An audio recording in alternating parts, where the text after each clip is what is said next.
Hey, hey, hey. Now tuned into It's a Jones Thing podcast. I'm your host, Eric Jones Jr., the underdog with the heroic heart. I have a special guest today, Andrea Kelly, AJ with something to say, the host of Blue Diamond Podcast. How are you doing on this lovely Saturday morning? I'm actually doing very well. How are you? I am doing great. I think I got a little rest last night, so I'm a little energetic. I kind of got a busy day, but I'm doing great. Well, I just want to say thank you for taking the time to have me on the show. I am super excited to be with you today. Oh, no problem. Thank you for taking time out your day to be on the show and to share your story with my audience. I appreciate that. Let's get right on into it. So, I do two segments. One is called Buffoonery in the Quarantine, and that's when you see some type of craziness, some type of buffoonery since we've been on a quarantine. I'll let you go first if you have anything, because ladies first, and then I got a few things. Okay, yes. So I do have one bit of buffoonery. So here locally, Walmart has us standing in a line to get into the store, sort of like one of those lines you see at the amusement park for a roller coaster. Hmm. And so here I am in line, and about five or six people ahead of me, these two women start arguing. One woman claims that another woman cut her in line, and it gets really heated to the point where these two grown women start fighting. And I'm like, oh my goodness, we have civil unrest already. So then a few other people who were in line who didn't know these women at all jumped in it to try to break it up. And it escalated. Somebody called the police. Then the police came and told them that they all had to leave the property or they'd be arrested for trespassing. But the older of the two women who were originally part of the fight, she started screaming at the top of her lungs that she wasn't going anywhere and that somebody needed to have the news out there. I'm watching this all unfold, and this woman is screaming at the top of her lungs, "Where's the news? Where's the news? Where's the news?" And I was thinking, where the hell am I? Yeah. Well, I mean, Walmart. I think anywhere in the world, Walmart has its buffoonery because I sometimes I go to Walmart for entertainment because you never know what you're going to see in Walmart. So I definitely understand. So my buffoonery is one of it is gonna get back. I have a segment that's all called buffoonery in the shoe store. That's how buffoonery in the quarantine started. So I go back to work today, and it's the first day the mall opens. So I'm pretty sure on my next show I'm gonna have a lot of buffoonery. But the other day, I think he's like the head manager, not the store manager, but like the regional manager. He's someone higher than our store manager, and he comes in, and kind of everyone kind of don't like him. Oh, Yeah, they kind of don't. I could see why, but then as being older than most people that work there, I could see where he's coming from. So we're talking about sports. It's me, that guy, the store manager, and then the other employees. Everybody else is 25 and younger, and then the higher guy is 35, and I'm 34. I don't think he realized that. So we're talking sports, and he's used to having power and talking. He's short, so I think he has the short people complex. mm. But that's another story. But he's talking, and he kind of gave his opinion on a sports topic, and then he like tried to walk away. Like I guess he felt like because he was older, he could do that. I'm like, hold on a minute, sir. You just not gonna give your opinion and think you just gonna walk away. Like, and then he was like, yeah, the younger people. I'm like, who you talking to? Them? Like me and you like the same age, and it just was like people have a title and they feel like they can talk to you any kind of way, Mm. and it's like just because you got a title don't mean nothing, bro. Me and you the same age. Like you got to have respect, and even if I wasn't, like you should respect us enough to give your opinion, to hear our opinion in the conversation that was going on, rather than you think just because I'm old, high and mighty, I'm just gonna walk away from the conversation because I said what I said and that's it. No, sir, not gonna happen with me on the watch. I just don't. I don't know. That kind of rubbed me the wrong way because people do that a lot. Like they have titles, they think they can talk to people to, they forget where they came from. So, and then another one, same day, leaving work, we walking out, we got bags because we were able to buy, some shoes. We worked there. So people coming up to the mall like, oh, y'all open? No, we not open. Is that how y'all got the shoes? Because we work here, because we can get shoes when we want to. And it's just crazy because people is really ready to come and spend their money on shoes. And I know today, yeah, it's gonna be busy, busy, busy, busy. And that's just when you work at a ghetto mall, you see all kind of things. I don't know if you have any ghetto malls where you're at, but yeah, we have. I work at the ghetto mall. Some people don't even know that the mall's still open. That's how bad it is. Yeah, I know. It's a job, so I'm making some money. Um, Exactly. the next the next segment is jonesing around. This has to do with my son. My son's name is Christian, and he's 6 years old, going on 18. And he is a character. So I try to record him, but he pays attention, so he tries to stop doing whatever he's doing when he's getting recorded. But he says some funny stuff or he does some funny things or so I always try to include him. If you don't have any children, so if you have nieces, nephews, or just a family member in your family that just, everybody got that family member that say something crazy. So I'm gonna let you go again first if you have something, because I always have something with my son. Okay, yes, I do. So you're correct. I don't have any kids. However, I have two nephews and a niece, and my youngest nephew is very smart, very logical, independent, speaks his mind. And if he were growing up back in the day, he would have been known as a smart ass. But I don't Mm. see it that way. I think he's just expressing himself. I understand him. So, anyway, here he is, 3 years old, and we are all at my mother's house. Me, my sister, her kids, and I'm downstairs in the kitchen cooking something, and my nephew and my sister are in the living room, and my nephew wants to go outside. And my sister said, okay, well, you can't go outside by yourself. I need to go get my shoes. So let me run up and get my shoes. So while she runs upstairs to get her shoes, my niece, who's a teen, comes down the stairs and goes outside and starts shooting hoops in the driveway. And all of a sudden, I see my 3-year-old nephew get up and start walking out of the door. And I'm like, hey, hold up, where are you going? He said, I'm going outside. And I said, didn't your mother say, wait for her? She has to go get her shoes. And he said, my mother told me I can't go outside by myself. And then he paused and he said, do you hear that? And he was literally holding his finger to his ear. He said, that's my sister outside. What could I say? He was right. She told him he couldn't go outside by himself, and he would simply use the logic. He wasn't wrong. And that's the kind of thing that he does all the time. That's funny because I could see him getting in trouble with somebody because of what he said, but then it's like he's correct. Mm, He's not really wrong. I think at right. 3 he might not understood how to. I think if he would have been like my mom said, but then when he said, "Do you hear that?" That part kind of like, all right, bro, you going a little far. Like, yeah. So I could see where it could go both ways, but that's funny because I could see my son doing that. So yesterday, my son calls me. I'm talking to him. I'm around my buddy. And he like, who is that talking? I'm like, oh, it's my buddy, and he knows him. So he's like, let me see him. So I point the phone to my buddy. My buddy was like, what up, man? He was like, ugly. Like instead of saying, hey, what's up? He just was like, what up? He didn't say what up. He just said ugly. I'm like, dude, like he instantly be on one. So I was talking to him.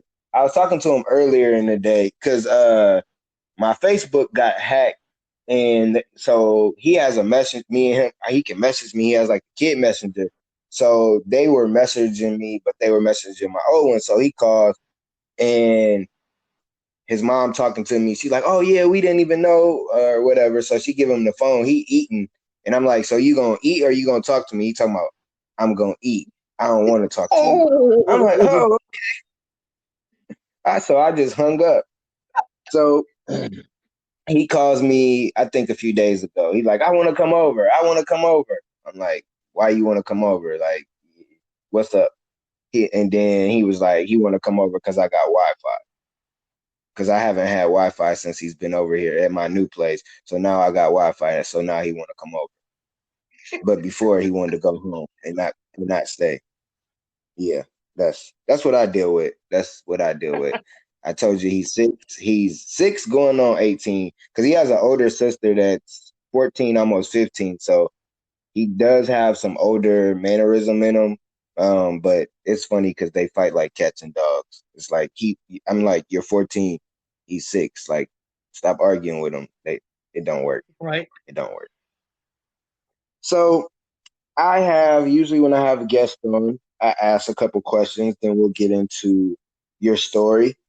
Um, I know you like football, and I know you like this whack team. I'm not going to say their names because they're not Hey, going to hey, be good hey. anymore. But I know you like the quarterback of the team. So, who is your top five quarterbacks in the league right now? Okay. Um, so yes, I am a Patriots fan. And I am definitely gonna go, I'm definitely gonna go with Tom Brady, uh, Drew Brees, Aaron Rodgers, uh, Patrick Mahomes, and let's see, number five.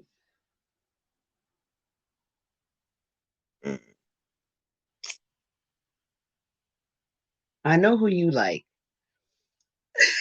No, I actually, I'm thinking about it, and as I'm thinking of somebody that I didn't have.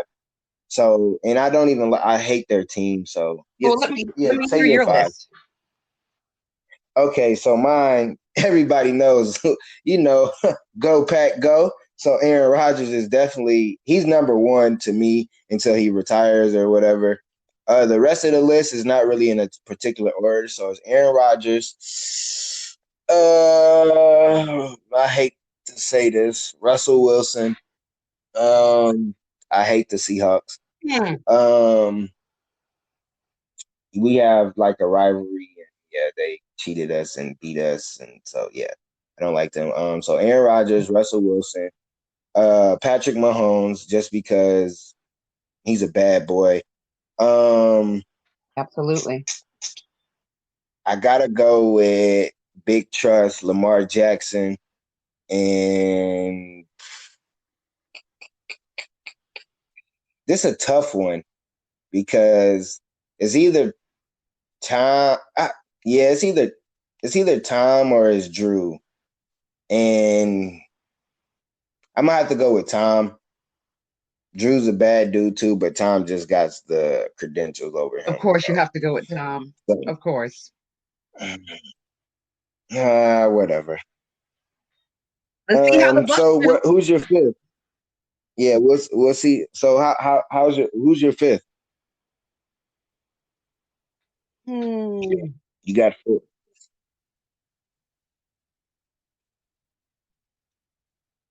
I don't have a fifth. Okay, okay. So I um, know there's 32 of them out there, but yeah, because I was thinking Cam Newton's is up there, but he kind of fell off. mm, But I think he's gonna come back with a vengeance. Um, so the next question is, what is, or as a kid, or I don't know if you still eat cereal, what is your top three cereals of all time? Okay, I love cereal and I still eat cereal. So my favorite three cereals of all time. Well, I have a new favorite that I just tried during the quarantine, and it's um, Honey Nut Frosted Flakes. Honey Nut Frosted Flakes. Oh, it is Yeah. so delicious. First of all, I like Frosted Flakes, but you got to eat it really fast because it gets soggy. I hate soggy cereal, but it's super, super sweet, and that's what I like about it. I also love Cap'n Crunch. And then Okay. my third Okay. of all time would be a cereal I haven't had in decades, but lived on as a kid, and that's Fruit Loops. oh, okay. You was cool with Captain Crunch. So mine. Ooh, I'm thinking now. I'm gonna say Cinnamon Toast Crunch, Captain Crunch, all of them. Except for just berries. I don't like just berries. I like with berries. And it's a cereal. I don't know. A lot of people know it. It's called Rice Krispie Treats. So it's not the Rice Krispie Treats that you got to sprinkle half a bag of sugar on just to taste good. It's like the actual Rice Krispie Mm, treats, and it makes hmm the yeah. Oh, it's amazing. They only came at Walmart, and I think they don't sell it anymore. But that cereal is awesome. Oh, I'm gonna try All it. right, I got one more, and then we're gonna get into today's topic. And what is your top three black sitcoms of all time? Okay, this is an easy one for me. Number one, black sitcom, but not only that, but just the best piece of television ever is The Jeffersons. I've never seen anything else top it. It is hysterical. Um, Number two, The Cosby Show. I was in front of the TV every Thursday and I recorded it on my VHS so I could rewatch the episode every Saturday. And the third one, I actually have a tie. It's the first season of Martin. That was very, very funny, but I felt like it kind of fell off after that first season. It was never as funny as it was that first season. And then A Different World. And that's because I went off to Howard, I think, when the second season of A Different World started. And I felt like I was living in that TV show. And I can remember thinking, wow, it really is a different world. And I knew what he meant by that title. So those are my top. Hmm, that's cool. That's cool. Martin is all time for me. Like I could have every season and just have a DVD player and watch Martin, and I would be satisfied with TV. Um, Number two is Good Times. That just has a special. I don't know. For some reason, I always just got into Good Times. I think my mom has like all the seasons, so I can watch it whenever when I go there. And Wow. then number three, I'm I'm only reason I'm gonna like number three is close, but because I just heard this freestyle by this person, they're like winning right now, so I'm gonna go with Fresh Mm. Prince. But the other one is the Cosby's. Yeah, you gotta hear Will Smith on it's Joyner Lucas. It's called Will Remix, and he had to show the young fellas that he still got it, and that kind of just brought me back to the feeling when I watched Fresh Prince because I was Fresh Prince. Like I had rich cousins, and yeah, it's funny. So that's how I can relate to that. But the Cosbys, the mom, Felicia Rashad, she's all time the best looking mom on TV, hands down. Um, there's no one to compare to her. I always had a crush on her. So yeah, that's why that one's there. But I definitely have a lot more. It's just those are ones I could watch over and over. And Martin is all time. favorite. I don't know what you're talking about after season one. I don't Mm, go back and know. rewatch. I Season one was the funniest, and it was never that funny again. no, it is, but it was Martin was funny all the way. I think it is like how you relate to Martin.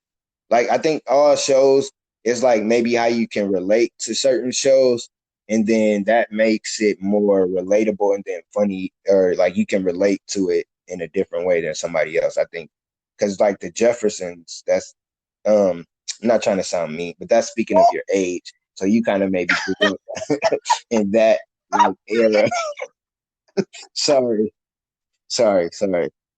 Sorry, I didn't know how to I'm a say it in lady. the right term, terminology. You can't talk about my age. Let's get into yeah. Okay, we're not. We're gonna go right into to today's topic, and I already have a title for it. At some point, you're going to explain why people will get it. Uh, you'll know when to put it in there so they can understand and they can laugh with you, so they don't be like, "Oh wow." But it's called Flatline, and this young lady that I'm talking to is has an amazing story. Me and her talked like last week, and she told me her story, and I was like, "Oh yeah, I definitely have to have you on the show because it's something not just for you guys, it's something for me too." It's so let me give you a little introduction of this young lady. Adre with something to say. She's from Connecticut. She went to Howard, like she said. She went to Western Connecticut State University. She's a member of the church. Um, she's on every board on the church. She's a member in everything in the church. She's vice president and something. She worked with the kids. She do everything in the church but preach. Basically, that's what it sounds like. Um, she was a volunteer cheerleading coach. She works in politics. She works with kids in the community, the NAACP. She just do a lot. She does a lot. She gives back. But I'm gonna allow her to tell her story, and then I got some questions for her, just so you guys can understand why she does a lot and why she gives back. So go ahead, Miss Kelly. Go ahead and tell your story and however you want to tell your story. Okay, thank you, Eric, for that introduction. So yeah, I call my life experiences unthinkable. And I call them unthinkable because in my wildest dreams, I would have never figured that this is how my life would go. So, since we've already brought up age, I'm 48 years old and very proud to be 48. And for the last, um, oh geez, the last 22 years now, I have spent probably the equivalent of 10 years in the hospital. Um, I have had a total of 9 surgeries. I've had 7 organs removed. I have had 2 brain aneurysms and a stroke. I've had 3 heart attacks, and one of those heart attacks was a STEMI heart attack. That's STEMI, STEMI heart attack, which is also known as the Widowmaker. Most people don't survive a STEMI heart attack. And I had a triple bypass, open heart surgery. And when I had the open heart surgery, after the surgery, I died. And it took the doctors quite some time to resuscitate me. And when they finally did, I was unable to breathe on my own. And so I was kept sedated and on a ventilator. And that was 1 year ago. It was March of 2019. So here I am a year later, and I am feeling good. I'm trying to be as active as I can during this quarantine, and I am forever and eternally grateful to God because it was only because of Him that those doctors were able to resuscitate me when I went asystole. Mm. We just gonna let that breathe a little bit there because not something that you normally hear. Mm. So you had you've been in the hospital 10 out of half of the last 20 years. And I hate hospitals because I've had surgeries myself. I just don't like hospitals because I've spent a lot of time there myself. So in the beginning, like 20 years, so you were in your 20s and you probably just getting out of college. You're thinking about, oh, what's the next steps? Where you gonna work? If you're gonna get married, have the so called American dream. Mm. Um, and then life takes a turn. So how at the beginning, like when you first started getting ill and having these surgeries and different things, like how was life going? And then how did life take a turn when like the first things started happening to you? So, life was going pretty good. I was feeling good. I was in what I thought was a healthy relationship. I was doing some traveling. I was enjoying life. And then all of a sudden, I started feeling pain. I started feeling pain, oddly enough, in my back. I had very severe pain in my back. Mm, Um, to the point where I could barely stand up straight and got to the point where I couldn't really walk well. And I kept going to the doctors over a period from February until November of that particular year. Um, I went to the mm, doctors 4 or 5 times trying to figure out what was wrong. And finally, I was diagnosed with um, with fibroids and endometriosis. And it was severe enough that I was going to have surgery. First of all, I was thrown off that it was even anything gynecological because it was my back that was hurting. But it happened to be the fact that one of the fibroids, I had a total of 12 pounds of fibroids in me, and it was crushing my right mm, kidney. And that's why I had back pain. So now all of a sudden my life takes this huge shift because I'm so symptomatic that my doctor lets me know that there's a really good chance that I may not be able to conceive.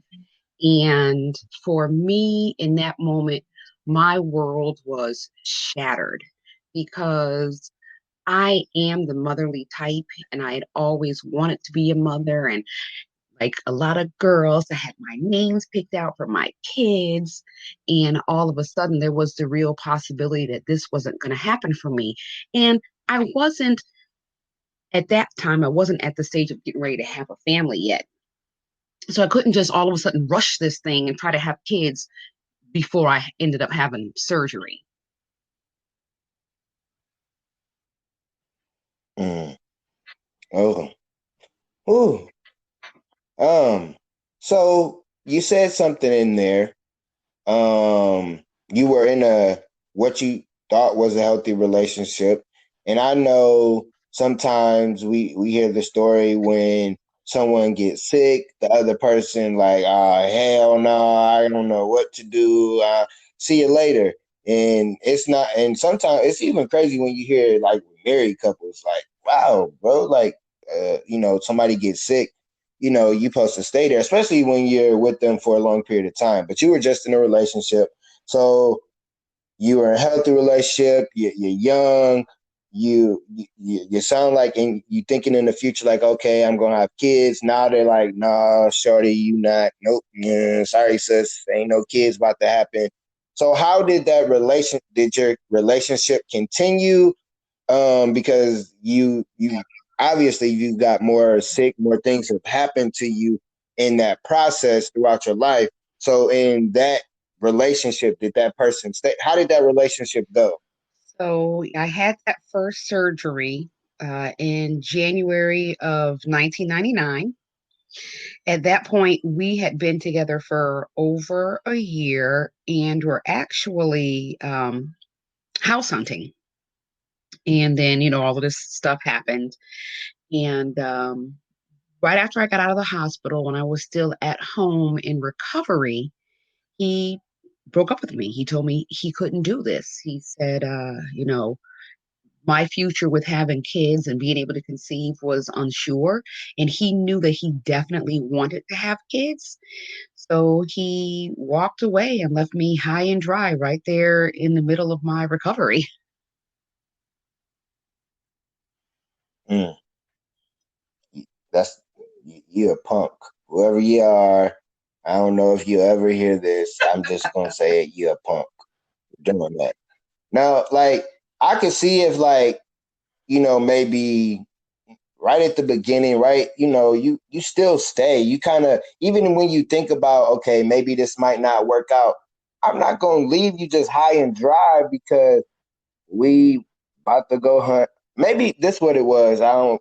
God was like, no, it ain't no checking up time. Maybe he was just telling you a sign, like, nah, maybe this ain't the right person or whatever. Because y'all was about to go get a house. Y'all could sound like y'all in love, and then boom, something happens, and he like, oh no, see you later.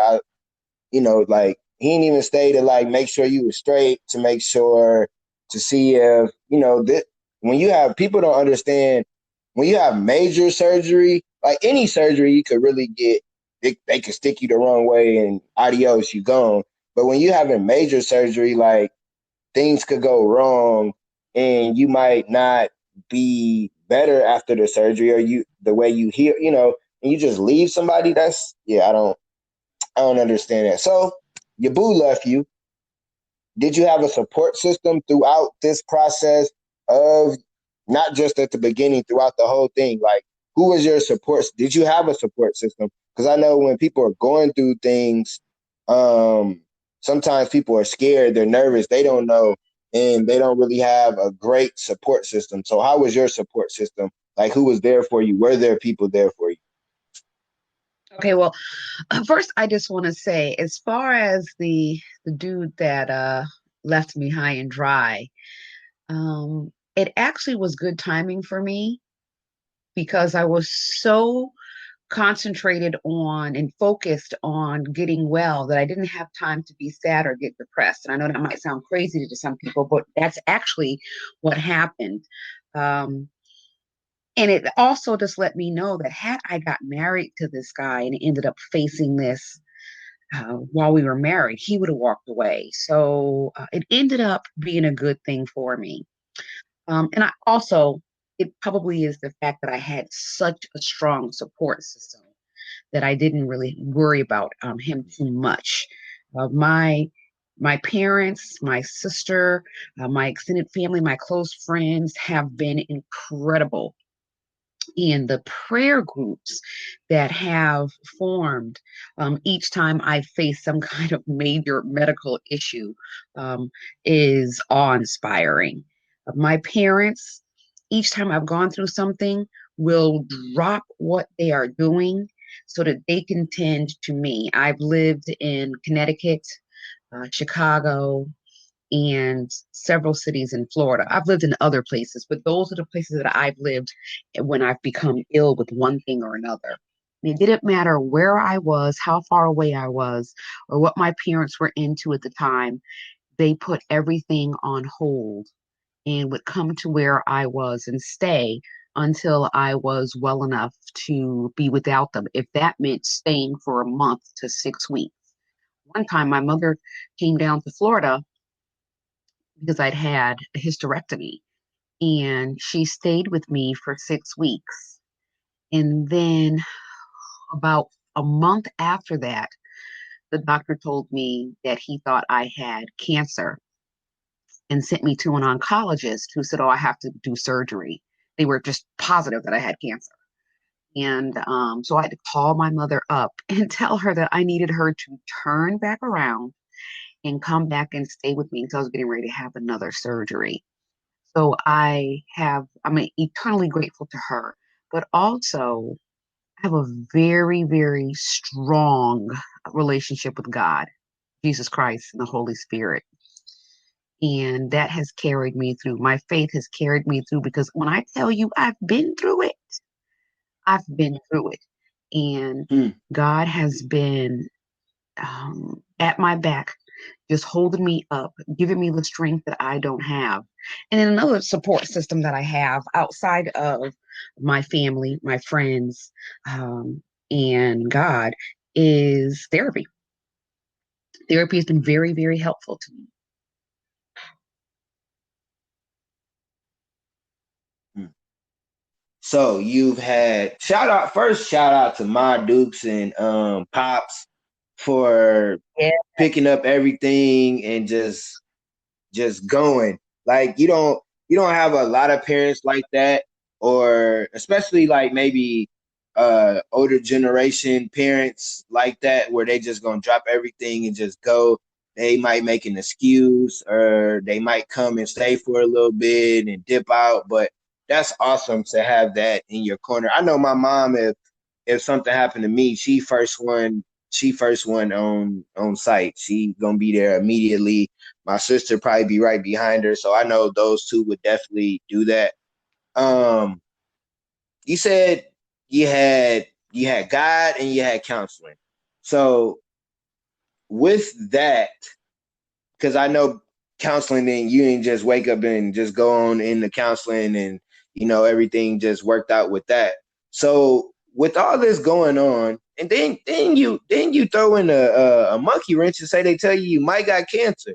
So you done told us all this other stuff, and then they tell you might got something that really that's yeah, Mm. God got your back for real. But um, so mentally, like I know you sound like you're a strong woman. Obviously, you made it through these things, so you are. But mentally, at some point, I know you had to have like, all right, God, what? Okay, I think I done had enough. What's going on? What point did you or what surgery or what not an injury or what health issue happened or what happened in your life where you had that meltdown like, all right, I've had enough, and then what made you go to counseling? So, um, those two for me don't go hand in hand. Um, because the very first time that I ever said, okay, God, I've had enough was actually just a couple of weeks ago.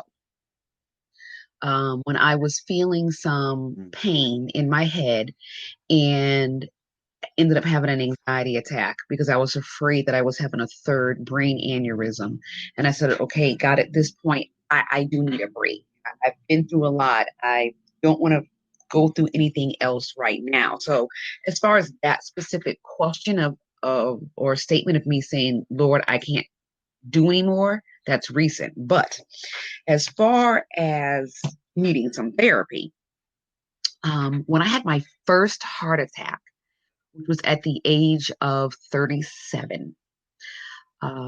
After that heart attack, which was a pretty big heart attack, left me incapacitated for a year.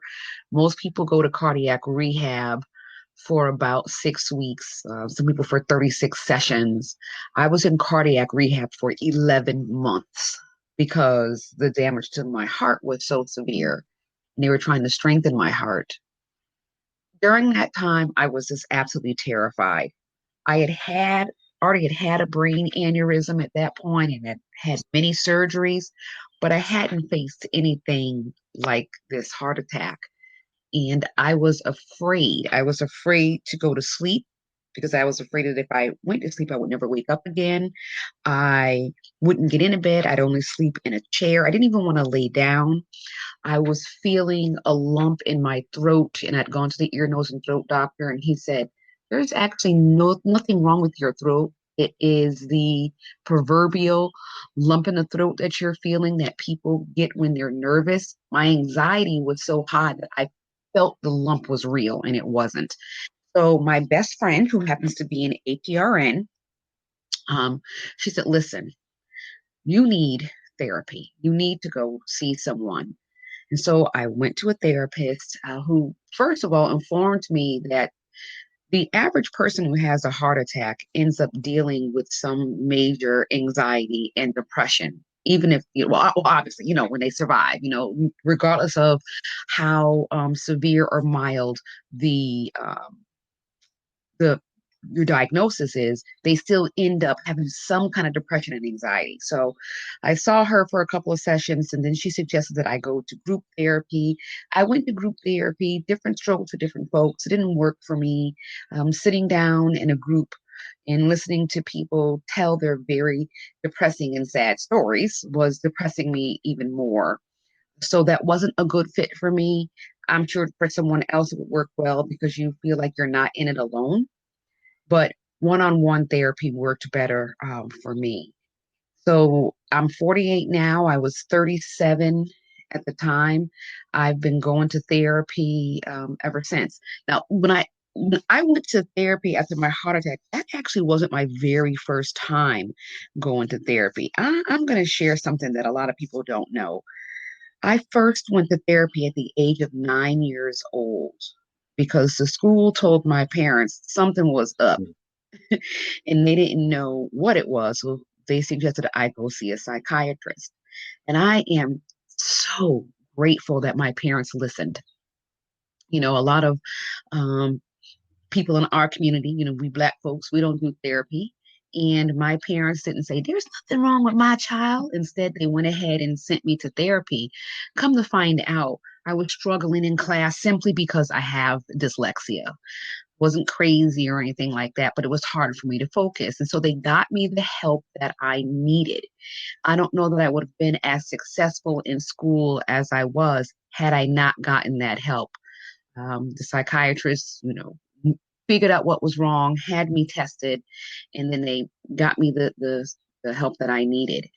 So that was actually my very first time going to therapy. I didn't know I was in therapy though. I was 9 years old. I went to see this woman every week and we played board games. I didn't know that while we were playing board games, she was picking my brain. Yeah. I just was, hey, it was just game time for me.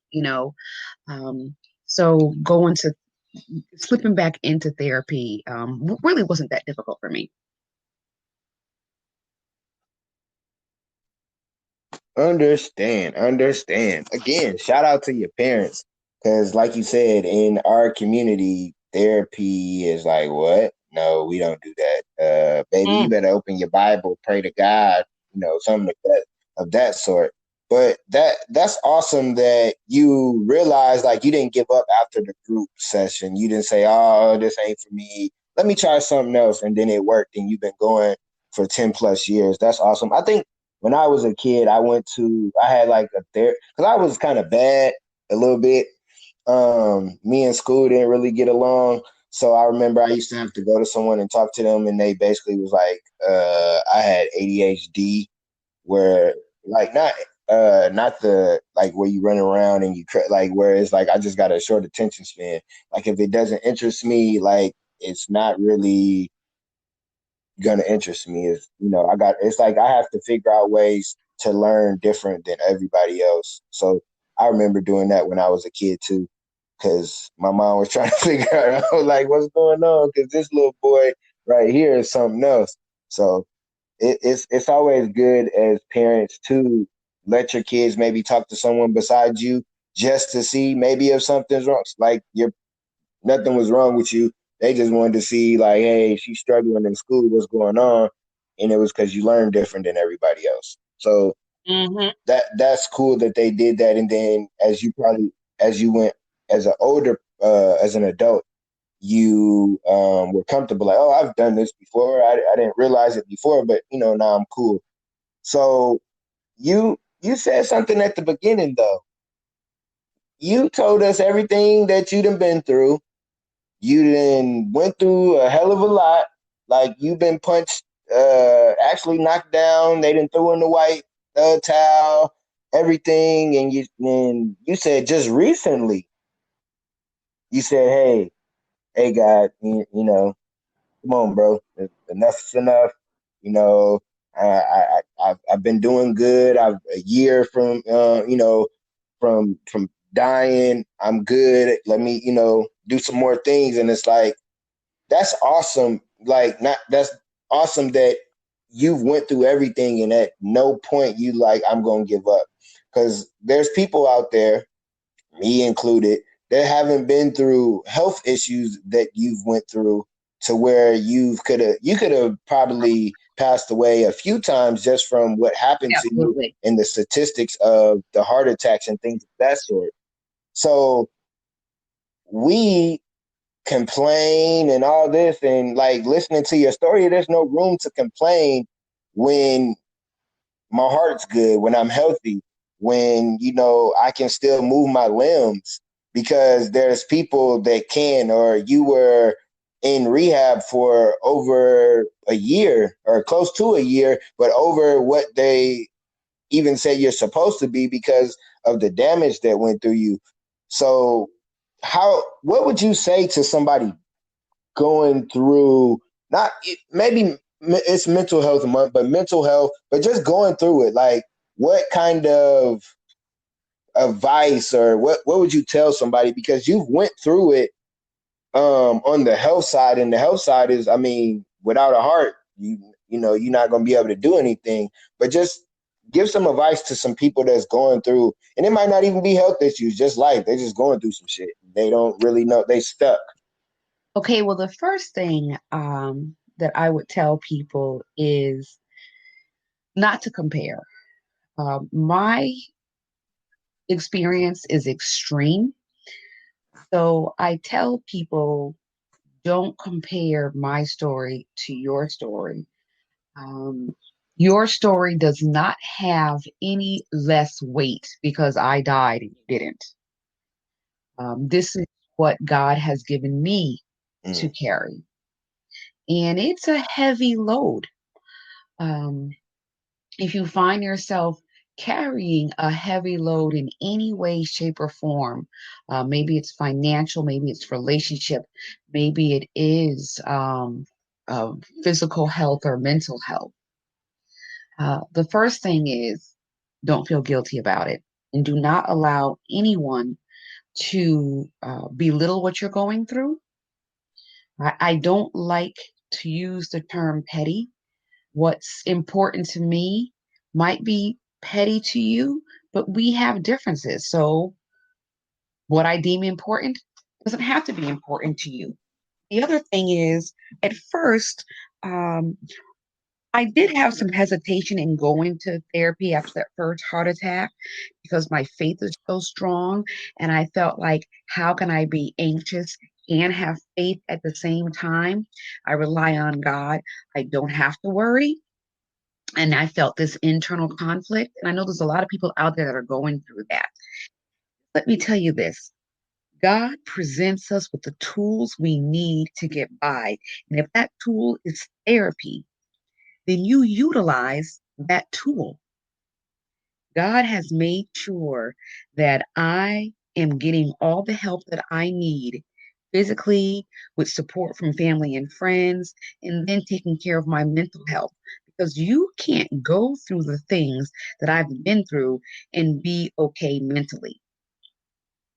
So accept where you are, recognize that no one is better than you.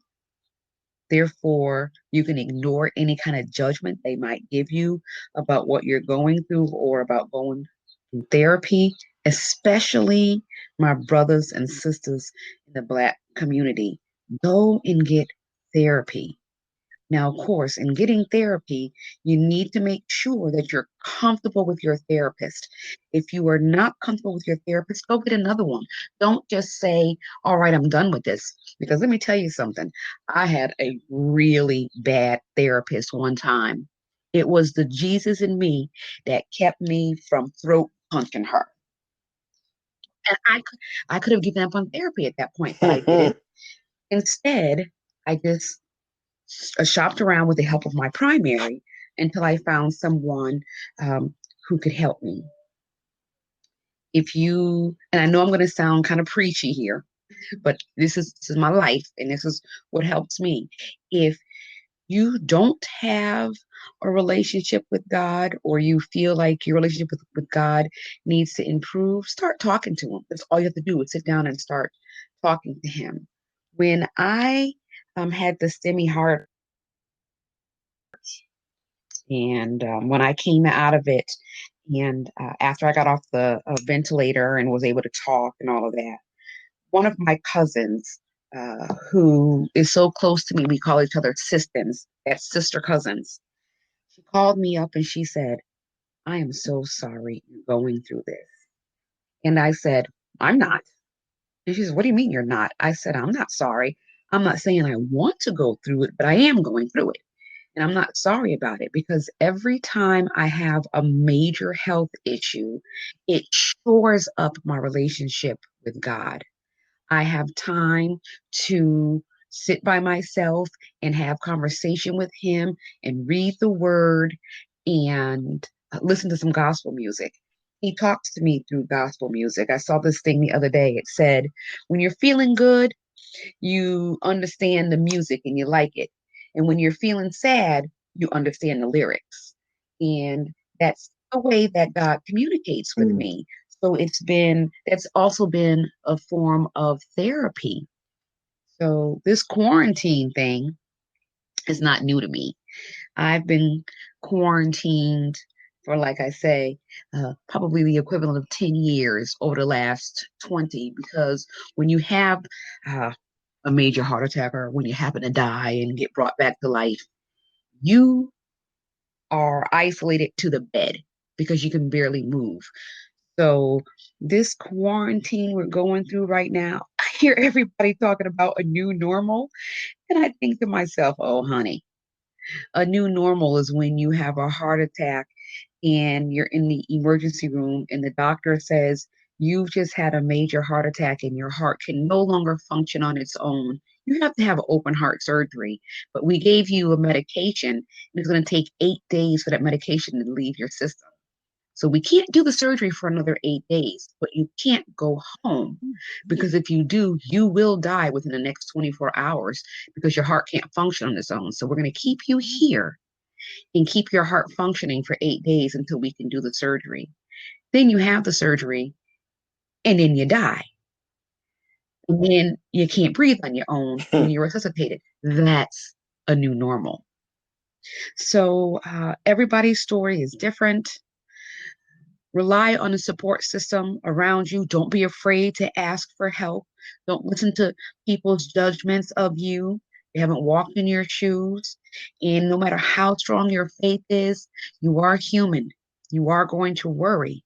And it's okay to use the tools that God sets in front of you in the form of therapy. And that's a bit of advice. That's that's awesome advice. One thing you said was you don't like that you're going through it, but you have to go through it. And it's a lesson in that. And you learn, obviously, you've learned the lessons from each one of your surgeries, each one of your health issues, um, because you're able to share now. When you don't learn lessons, you're not able to share what you've been through because you didn't understand why Mm-hmm. you went through it. And like you said, God put you through stuff so you can learn those lessons. And one thing you said that got to me is like just talk to God. So um I'm in at my church, we have a small group. We don't really have Bible study, it's called small group. And so we're on our call and we're supposed to watch videos. They didn't really send it to me. I haven't been able to watch it, but I can still relate to what the conversation is. So the pastor was like, all right, tomorrow you guys got to pray let's all pray for an hour straight. And I'm like, hours straight? What? Prayer? I'm struggling with prayer myself. Like, I don't struggle with it. I think I overthink prayer. I'm starting to understand it. So I'm like, all right. And then he broke it down, was like, it's a story in the Bible where God told them to wait an hour and Mm-hmm. they would sleep by the time he came back. Um, and it's like, but what kept resonating is like, you could do everything else, but you can't talk to God for an hour. Like, God, the reason you got anything that you have is because of God, and you can't talk to him for an hour. So I did it. And I told my accountability partner that holds me accountable for reading the Bible and taking notes. And he was like, all right, I challenge you to do it every day. I'm like, bro, all right. So I did it the next day. Now I didn't do it fully yesterday because I was busy, but I did it today. And it's like you just talking to God. You can talk to God the way that you talk, that me and you are talking, or the way you and your homies talk, because that's how you would build that relationship. And I'm starting to understand that. And for some funny reason, you saying that helps me understand it even more. So that part of your advice was for me. I'm sure it's for somebody else, but it was for me. And I got one more kind of serious question, and then we'll kind of go into the end of the show. So your podcast, you've learned these lessons, you have anxiety attacks, you kind of nervous to kind of share your story. I'm sure somebody told you, oh girl, write a book, because that's what I mean. When you have a story, you write a book. That makes sense. Everyone kind of nowadays is telling you to write books, but you got a podcast. And explain like how did that podcast start, about what your podcast is about, like what people are going to get when they listen to it, but kind of why did you start the podcast for you personally? Okay. So, well, anybody who knows me personally knows that I am energetic. I am an extrovert. I can't even spell the word shy. Never met a stranger. I love to talk. I tell people I am very loquacious. I've been told that I am a good storyteller.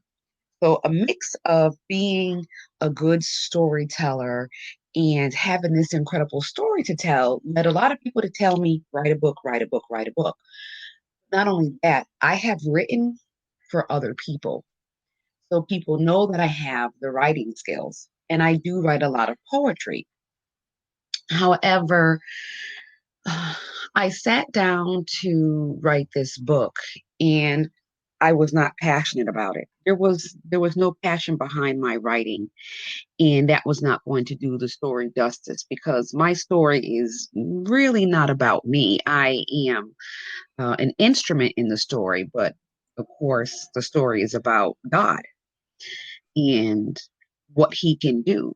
And I believe that a lot of what I've gone through is not just so that I could learn lessons, but my main prayer all my life has been, Lord, use me as a vessel to bless others. And through what I've been through, people who have never prayed have dropped to their knees and prayed. And that's me being used as a vessel to bless them. So anyway, I'm going off track, right? um, as I'm going through all of these things, and people keep telling me to write a book, a very close friend of mine said, you know what? Why don't you do a podcast? I think you have the voice for it. And not only do you have the voice for it, but you have the story. And this person listens to a lot of podcasts. And so I thought about it and kind of put it on the back burner. Then a few weeks later, my assistant, who I mentioned earlier, she said to me, people have one stroke and can't walk anymore. People have one stroke and can't talk anymore. People have a heart attack and don't survive. She said, not only did you survive, but you came back to life.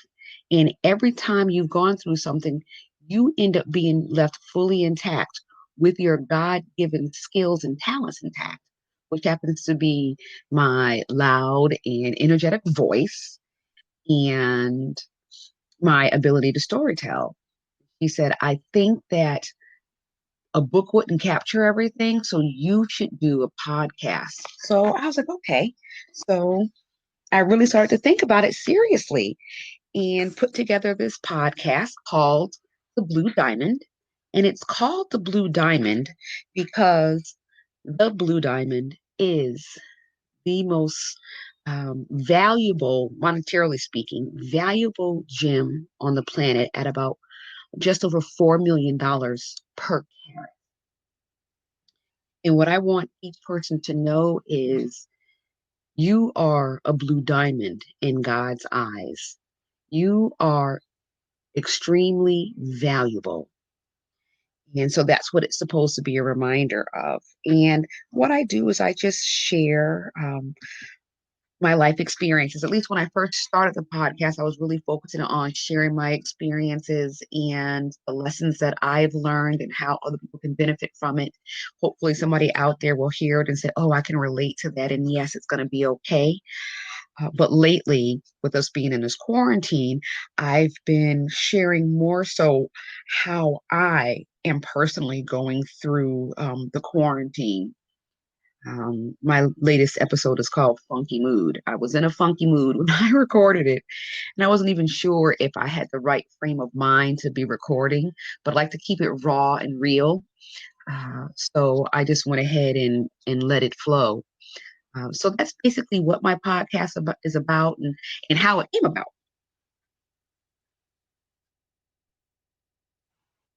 I like it. I like it. It took for two people to kind of tell you like who you are. Like it was really God talking through them and telling them who you are and like, hey, this is what you need to do. Because you do have a voice. Like you kind of like remind me of a like a Maya Oh, Angelou kind of voice. Like thank you. a strong I like I need to hear your poetry because I think that like that you're gonna have that kind of you got that auntie kind Yes, of the auntie thank with you. wisdom, not the drunk auntie or the auntie with yeah, you got that auntie kind of voice in it. Like when I'm listening to you, like I'm picking stuff out because like you have a capturing voice. Like when you're listening and you kind of like you're actually listening to what you're saying and not just listening because you're talking. So yeah, they I'm glad they told you that. Thank I'm you. glad they Thank you. told you that. So I got we got you welcome. We gotta tell them why it's called Flatline, and then I got one more sports question topic thingy that before we hit the road. But tell them why I pick Flatline because you've told enough to where we all can laugh at this. So go ahead and tell them. Okay, well, first of all, in my family, we do not have tissue paper feelings. We are not thin skinned people. And if you are thin skinned and you come around us, your feelings will get hurt. Okay. We make fun of each other all the time. Nothing is off limits. So, as I mentioned, I passed away a year ago. And when I woke up in ICU, I didn't know that I had passed away. I mean, I woke up and knew something was a little off because I wasn't in recovery. I was in a um, private room and I had all kinds of tubes coming out of my body and I couldn't talk. I was on a ventilator. So I just chalked it up to, oh, I guess this is what happens when you have heart surgery, you know? And it wasn't until 3 months later my best friend, who I mentioned, who's an APRN, she was reading the surgical report. I'd asked her to translate it to me because I couldn't read that medical jargon. And that's when she mentioned that I not only died, but that they had a very hard time bringing me back. And no, well, what she said was, "Ooh, they had a hard time bringing you back." I said, "Bringing me back from where?" And she said, "Girl, bringing you back from the dead." I was like, "What? What you talking about?" And she said, "Yeah, you died." And so I was like, Mom, because I didn't know. And I said, Mom, I died and you didn't tell me? And she said, Girl, you had open heart surgery. You should have figured somebody was going to die. My mother is a straight up comedian. I always call her the female Richard Pryor because that's basically who she is. My mother's extremely funny. Um, so she said, Yeah, you died.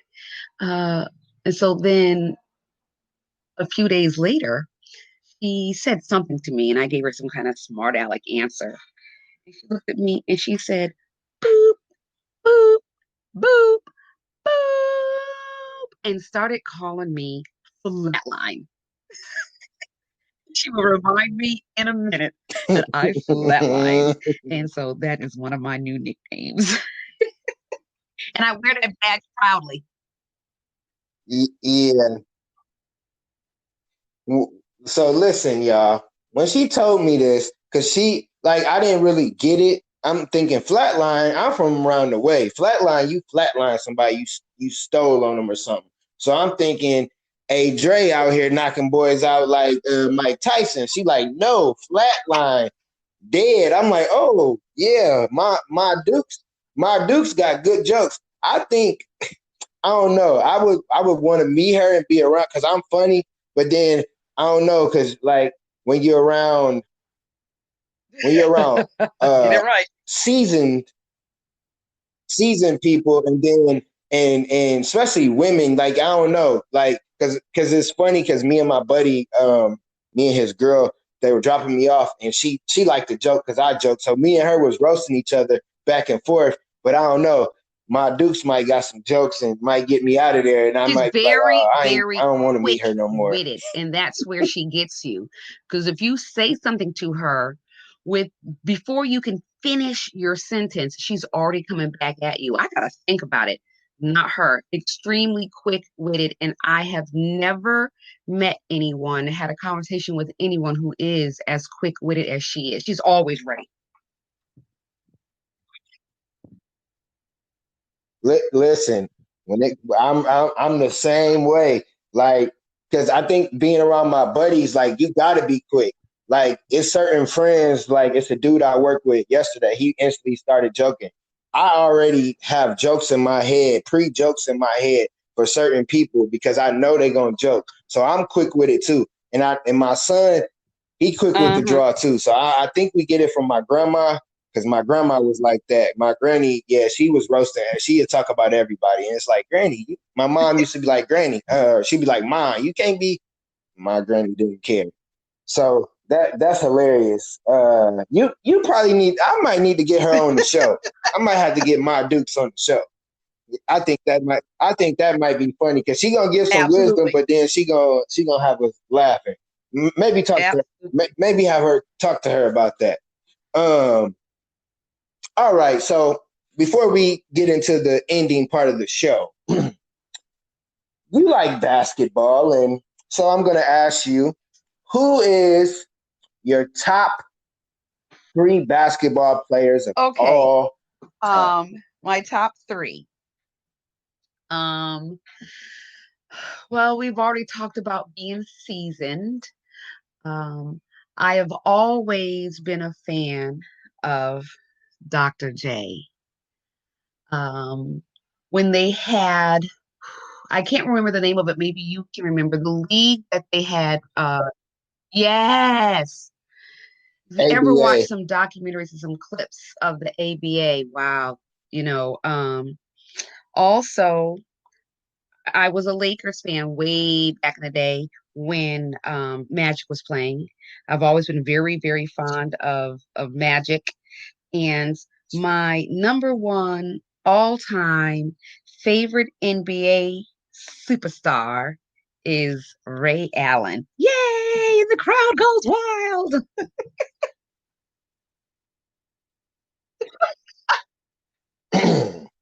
So we can talk about these three.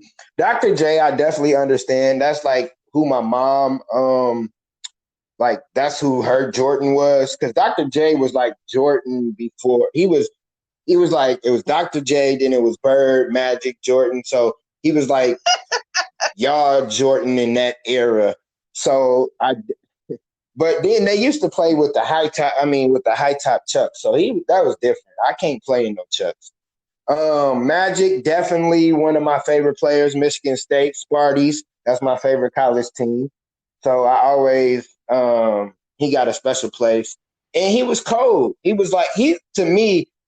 LeBron James is more Mhm, Magic on steroids than he is Michael because Magic mhm. passed, Magic was 6'8", running the floor. He could play center. Like I like Magic. Now the last person you said, he has a weird place in my heart because I'm a Celtics fan, but I'm gonna tell the backstory of how I become to like him. My dad used to take me to Notre Dame games and UConn. That's when Notre Dame and UConn was in the same or in the ACC. I think not ACC, Big East. They were in the Big East. So I got to see him play in college. I'm like, man, who is this dude? He out here shooting lights out. Like, and then he got game came out. I'm Mm-hmm. like, oh, okay. Jesus Shuttlesworth. So I like to I shoot three. So Ray Allen, Reggie Miller was guys that I studied. Mike Bibby was another one, but because how they came off the screen or they did the pick and roll. So Ray Allen was my guy because he could shoot, and he got game as one of the all time is I don't know where you put it at, but it's top 10 basketball movies of all time. And I liked him. That was my guy.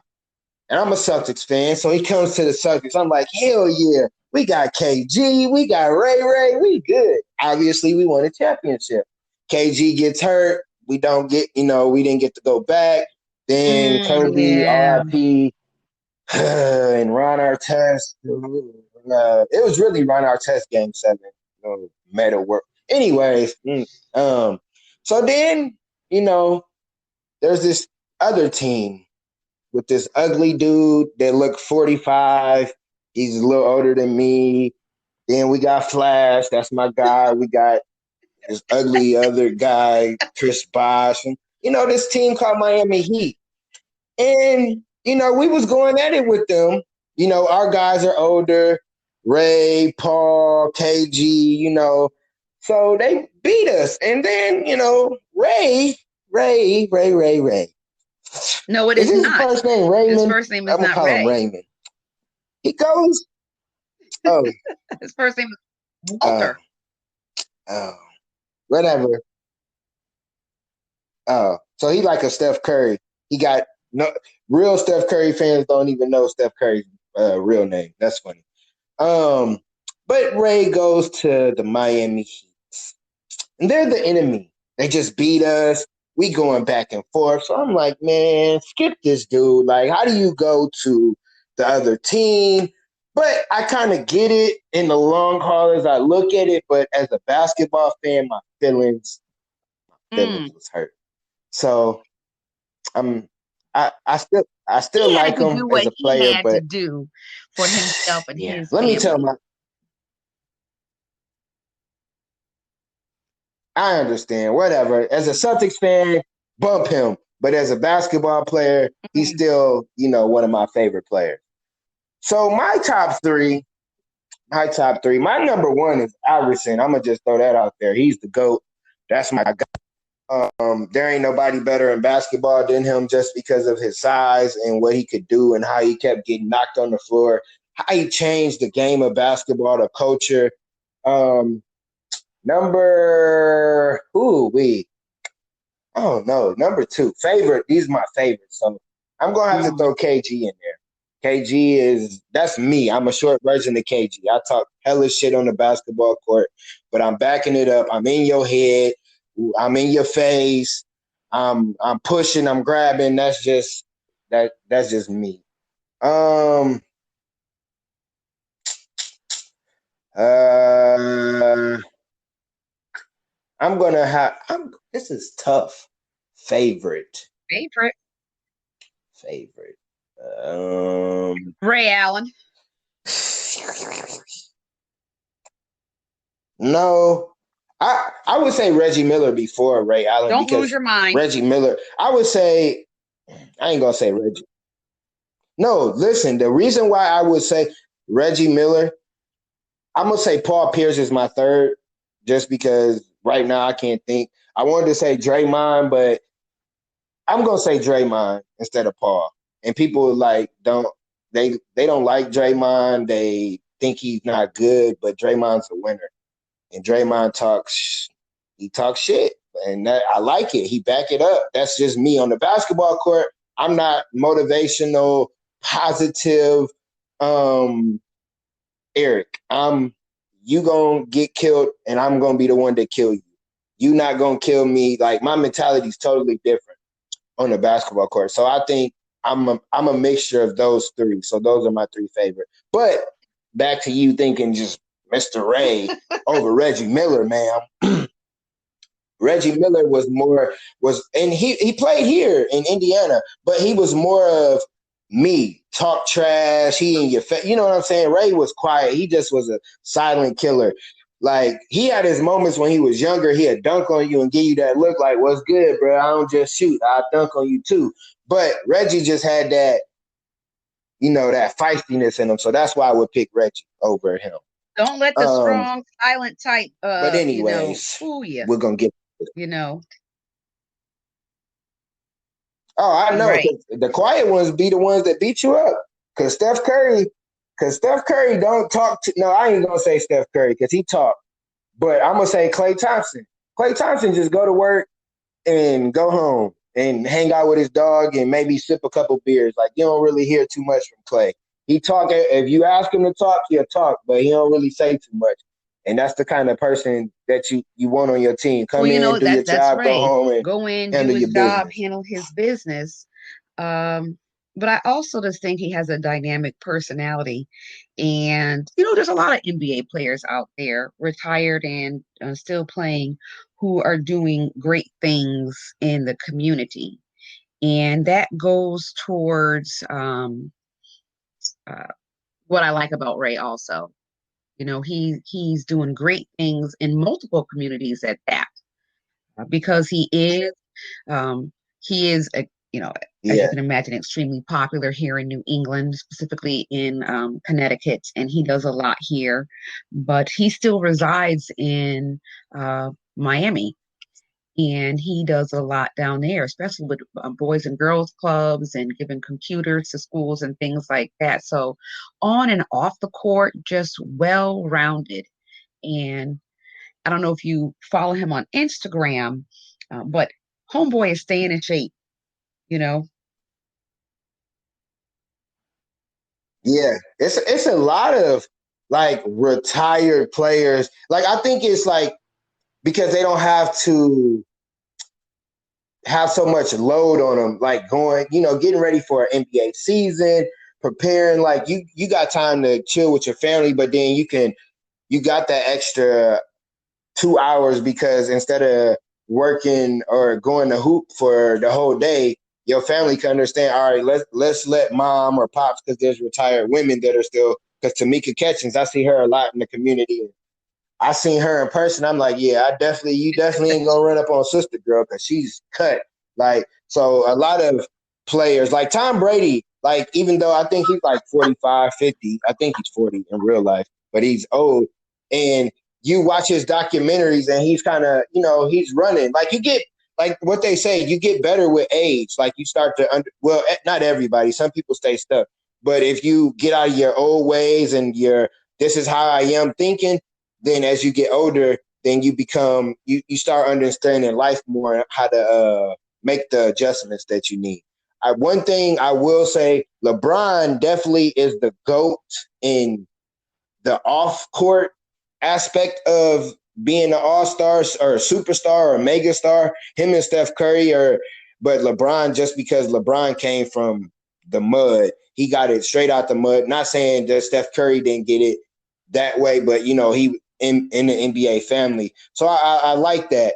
As we're talking about community, as we're talking about basically legacy, um, tell people how they can listen to your podcast, and then give us like a quote or an ending, something people can take away from that, because you've built a legacy. You might not have your own children, but the people around you, they always they gonna know Auntie Adre, like they gonna know your story. And then like there's gonna be people that's gonna be able to come up to you and have that conversation and talk to you and be like, how can I get through this? And you're gonna be able to help them. So you have a legacy growing, and then you're in the community. Like, give us something to take away for this lovely Saturday afternoon. I think it's morning, but into the afternoon. Okay. Well,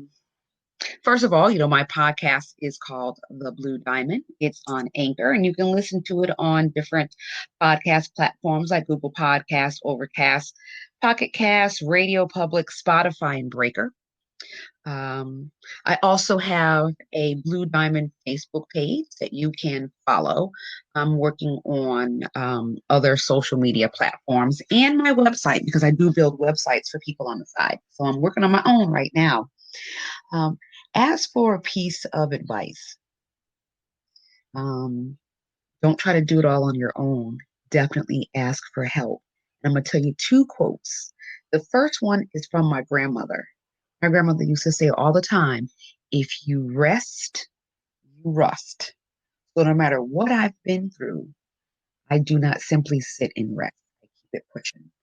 And the second is from a very dear friend of mine. His name is Smooth J. Raw. He has this one line that he says, and if it doesn't speak to me, nothing else does. And it is, the party don't stop until the casket drops.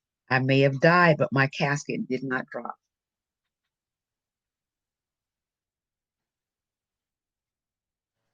Well, on that note,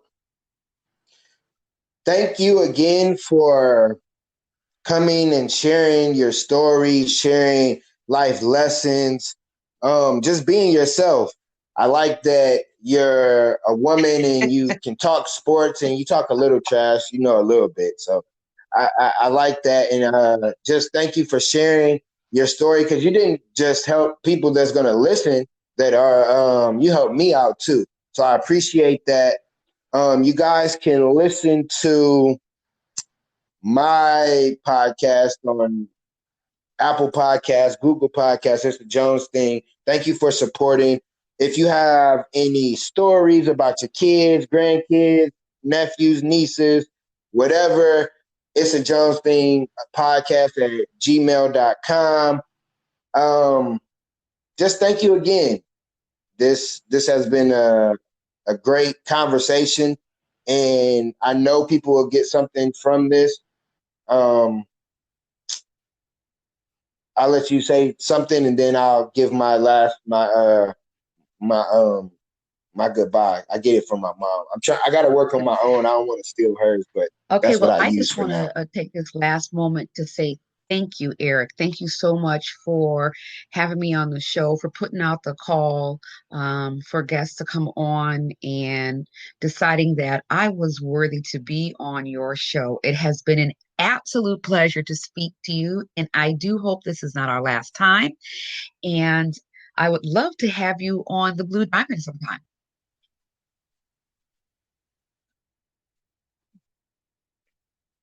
All right. Well, thank you. And yes, I'll come on there. You can ask me questions.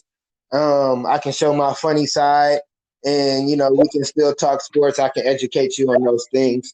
Um, um, well, thank you again, and thank you for the supporters and listeners. You can measure my arms, but you can't measure my heart.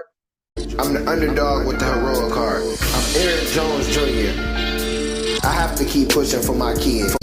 If I give up, what's that leave them with?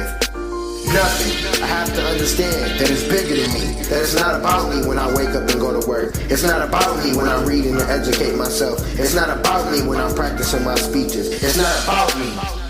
It's about my family.